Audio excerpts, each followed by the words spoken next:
তুই আমার পথ আটকালি কেন? না, করতে মন চাই। কি বললি? জুতা কই? তারি করে তার হাত টেনে আমার কাছে নিয়ে আসি। মিরাজ, ভালো হবে না কিন্তু, বলে দিলাম। আমি টুকুস করে তার ঠোঁট আঁকড়ে ধরলাম, তারপরে অনেকক্ষণ পরে ছাড়লাম। এই তো রেগে পুরো শেষ, মনে হয় খেয়ে ফেলবে।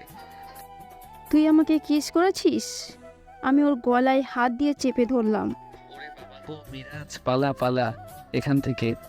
আমি একটা দৌড় দিলাম, কিন্তু এই মেয়েটা আমার গায়ে জুতা ছুঁড়ে মারলো, একটুর জন্য গায়ে পড়েনি।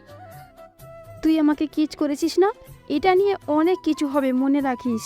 আমি টাকা নিয়ে চলে আসি পার্কে। বাড়িতে যেতে ভয় করতেছে।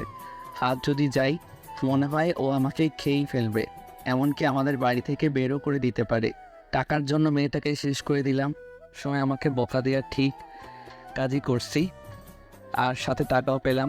আমি টাকা নিয়ে বাড়িতে চলে আসি। বাড়িতে এসে দেখি বাড়ির মানুষ স্বাভাবিকভাবেই আমার সাথে কথা বলতো, তার মানে বলেনি এখনো বাঁচলাম। আমি আমার ডুবে যাব এমন সময় আম্মা বলল ছাদ থেকে শুকনো মরিচ নিয়ে আসতে। আমি চলে আসি ছাদে মরিচ নিয়ে ডুবে যাব এমন সময় আমার গালে শুধু ঠাস ঠাস আওয়াজ। তুই আমাকে কিস করেছিস না? তোকে দেখ কি করি আমি। ওর গলার কলার ধরে আরও 4-5টা দিলাম। আপু, আমি বাজিত হয়ে তোমাকে কিস করছিলাম, এতে আমার কোনো দোষ নেই। এই 10,000 টাকাও তোমাকে দিয়ে দিলাম, তবুও তুমি আমাকে মেরো না, আর বাড়িতে কিছু বইল না, তাহলে আমাকে মেরেই ফেলবে। আমি ওকে ছাদের পাশে নিয়ে আসি। একদম ফেলে দিব, কোনো কথা বলবি না। বাজি ধরে আমাকে কিস করা। দাঁড়া তুই। ফেলে দিও না প্লিজ আপু। আমি ওকে ছেড়ে দিয়ে বললাম, চল তোর মায়ের কাছে। ও তোমার হাত ধরে বলল, আপু কাউকে বলো না, আমার ভুল হয়ে গেছে। আচ্ছা বলবো না, কিস যখন করেছিস শাস্তি তো পেতেই হবে। কি করব? কানে ধরে তওবা করে বলবি, আর কোনো বাজি ধরে এমন কাজ করবি না। কি আর করব? আমি কান ধরে বলতে লাগলাম তার শেখানো কথা। আমি গান ছেড়ে নিচে নামতে যাব এমন সময় আবার তোকে আমি নিচে যেতে বলেছি? তুমি আমাকে আবারও মারলে, শাস্তি তো দিলা। শোন, এইটুকু শাস্তি দিলে আমার কোনো রাগ কমবে না। আজ থেকে তুই আমার সকল কাজ করে দিবি। এই নিজের বাসার খাবার খেয়ে তোমার কাজ করব পাগল পাইছো? করবি না? চল তোর মায়ের কাছে। আজ এটা নিয়ে কি হয় সেটা শুধু দেখ। আমি রাজি তোমার কথায়, আমি সব কাজ করব, তবুও আম্মুকে বইল না। নূরকে মনে মনে অনেকবার গালি দিলাম, শালা তুই আমাকে এমন করে ফাঁসিয়ে দিলি, কেন বাজি ধরতে গেলাম। এখন কান্না করা ছাড়া আর উপায় নেই। শোন বান্দর ছোঁড়া, আমি কে সেটা কালকে থেকেই দেখতে পারবি। আর আমার কথা না শুনলে একেবারে পুলিশের কাছে বিচার দেবো, মনে রাখিস। মেয়েদের ইপটিজিং করা, আমি শুধু ইপটিজিংয়ের মামলা দিব না, ধর্ষণের মামলাও দিব। কেন যে ওর কথা শুনতে গেলাম।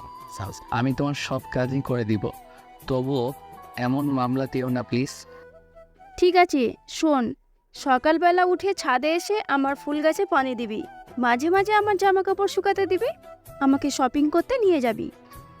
পাগল পাইছো আমাকে? আমি কিছু করব না। এখনই ফোন দিতেছি পুলিশকে, একটু ওয়েট। পুলিশকে ফোন দিও না, আমি রাজি তোমার সব কথাই। এই তো গুড বয়। এখন তাড়াতাড়ি যা এখান থেকে, তোকে দেখলে মন চায় একটু কাঁচা গিলে খাই। আমি ওখান থেকে চলে আসি। আমার জীবনটা মনে হয় এখন থেকে তেজপাতা হয়ে যাবে। কেন আমি ওকে কিস করতে গেলাম? পরের দিন সকালবেলা তার ডাক আমাকে ডেকে নিয়ে গেল ছাদে। এখন তাড়াতাড়ি পানি দে। চুপচাপ গাছে পানি দিতে লাগলাম। মন চাই এক লাথি দিয়ে ফুল গাছ সব ভেঙে ফেলি। তা করলে আমার তো 10 বছরের জেল হবে। যাই হোক, এই মেয়েকে পছন্দ করতাম, কিন্তু এখন দেখি সেটা আর করা যাবে না। এই মেয়ে যার বউ হবে সে শেষ।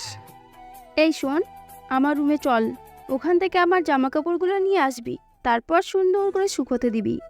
আমি ওর কাছ থেকে জামাগুলো নিয়ে ছাদে চলে আসি। আমি সুন্দর করে শুকাতে দিলাম। দূর থেকে তাকিয়ে দেখতেছি সে হাসতেছে।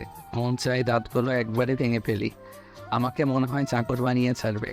এসব যদি আম্মু দেখে, তখন যে কি বলবে। এই মিরাজ শোন, এখন আর কোনো কাজ করতে হবে না, কলেজে যা, বিকালে কাজ আছে, ঠিক আছে? আমি কলেজে চলে আসি। একদিনেই কাজ করে হাত পা ব্যথা হয়ে গেছে।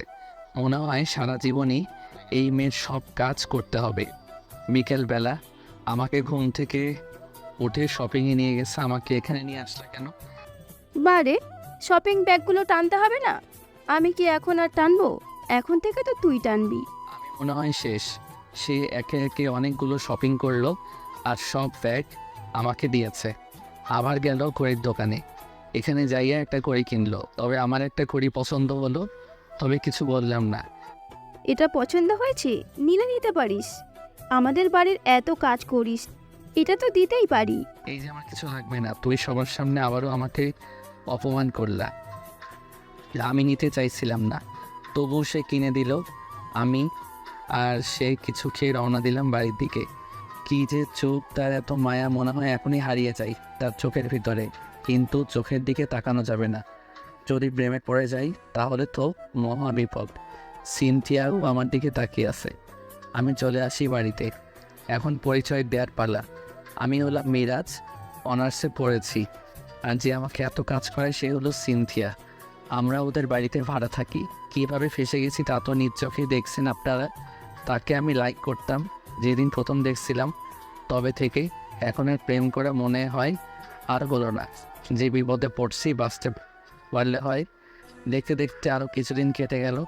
তার সাথে আমার আরও ভালো বন্ধুত্ব হয়, তবে আমাকে দিয়ে এখন কাজ করাই। একদিন আমি বাইরে থেকে এসে থেকে আপু আমার রুমে বসে আছে আর সে আমার ডায়েরি পড়তেছে। আমি তো শেষ। কেমন দেখলো এই ডায়েরি? তাকে নিয়ে অনেক কথা লেখা। এই ডায়েরিতে আমি টান দিয়া তার কাছ থেকে ডায়েরি নিয়ে গেলাম। ডায়েরিটা দে বললাম কিন্তু। আমার ডায়েরি দিব কেন তোমাকে? তুই এত কিছু ডায়েরিতে লিখলি আমার নামে? তুই তো গেলি, প্রেমের ছন্দ বের করবো আজ। আপু, ও আপু, আমি তোমাকে ভালোবাসি না, কিন্তু কিন্তু কি? এসব লিখিনি। আর সিনথিয়া তো আরও আছে অনেকে। এই মাত্র বলছিস ভালোবাসিস, আর এখন বলছিস এসব কথা? তোকে আজ পুলিশেই দিব। ভয় দেখায়ও না, আমি আরও তোমার সব কাজ করে দিব, তবুও এসব কাউকে বলো না। আমি কিছুক্ষণ ওর দিকে তাকালাম। বলবো না, তোকে একটা কাজ করে দিতে হবে। কি বলো? আমাকে প্রপোজ কর এখনই, বাড়তি একটা কথা বলবি না। কি হলে? এটা মিরাজ, ভয় পেলে হবে না, তোকে প্রপোজ করতেই হবে। আমি প্রপোজ করলাম। কুত্তা, আমিও তোকে ভালোবাসি। তাই? ও কি যে খুশি খুশি লাগতেছে না। এখন থেকে আর কোনো কাজ করতে হবে না তো। এসব কাজ করতে হবে আর বিয়ের পরেও। আমি তাহলে প্রেম করব না। কি বললি? পুলিশ ডাকবো? আমি আস্তে করে ওর কাছে গিয়ে জড়িয়ে ধরলাম। কি যে ভালো লাগতেছে না, তোমার শরীর থেকে পুরো মিষ্টি গন্ধ আসতেছে। এই লুচ্চা ছেলে, একদম চুপ। এত কাজ করেও না, বাঁচবো না তাহলে আর আমি। কে ভেবে দেখি। এর থেকে শুরু হয়েছিল আমাদের দুষ্টু মিষ্টি প্রেম কাহিনী।